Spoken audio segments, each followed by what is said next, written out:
কখনো আসলে কথা বলতে নার্ভাস লাগে না, এটা এখন লাগছে কারণ আমি প্রোগ্রাম কখনো ইনিশিয়েট করি। মান ভাই আমাকে বললো যে আপনি ইনিশিয়েট করেন। এনিওয়েজ আজকে মেকআপ সিনেমার বিদ্যা প্রেস আর বরাবরের মধ্যে আমার প্রিয় এবং খুব কাছের সাংবাদিক ভাইয়েরা আপনার এখানে উপস্থিত হয়েছে। কারোর সঙ্গে আমার খুব ডিরেক্ট একটা সখ্যতা রয়েছে, অনেকের সঙ্গে আমার সবসময় দেখা হয়, অনেক প্রোগ্রামে আসি, সবসময় প্রতি সিনেমাতে আমার পাশে থেকেছেন, সাপোর্ট দিয়েছেন এবং আজকের এই জার্নিতে এতদূর পর্যন্ত আসার পেছনে আমাদের অনেক বড় একটা অবদান রয়েছে, সেই জন্য আমি কৃতজ্ঞতা প্রকাশ করছি। এবং সেই সাথে আমার মেকআপ সিনেমার আজকে বিদ্যা প্রেস, সত্যি বলতে এই প্রেসটি সিনেমা হলকে ঘিরে অনেক আগে হওয়ার কথা ছিল, কিন্তু দীর্ঘ একটা লম্বা সময়, বেশ কয়েকটি বছর পার হয়ে গেছে।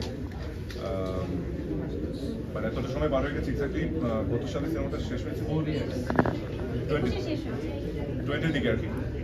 তো একটা সিনেমা যখন যেই সালটিকে কেন্দ্র করে আমরা সিনেমাটি বানাই, সেই সালটিকে ঘিরে একটা প্ল্যানিং থাকে যে আমরা সিনেমাটি সেই সময়টাতে রিলিজ দেবো, এবং পরিচালক, প্রযোজক এবং স্পেশাল আর্টিস্ট সেই সময়টিতে আমরা রিলিজ করতে না পারলে বেশি দুঃখ লাগে।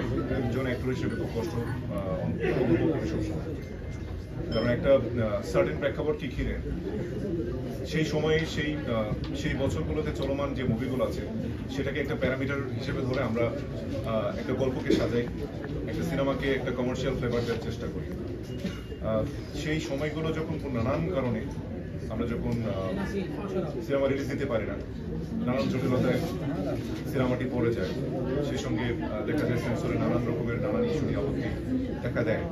এটা একটা বরাবর মতো একটা নর্মাল ইস্যু, কিন্তু সত্যি বলতে এই সিনেমার সঙ্গে যারা সংশ্লিষ্ট আছে, ডিরেক্টর, প্রডিউসার, বিশেষ করে আর্টিস্টরা অনেক বেশি সাফার করে। সেই সঙ্গে একটা যেমন একটা স্বপ্ন যেমন সাডেনলি থেমে যায়, সেই সঙ্গে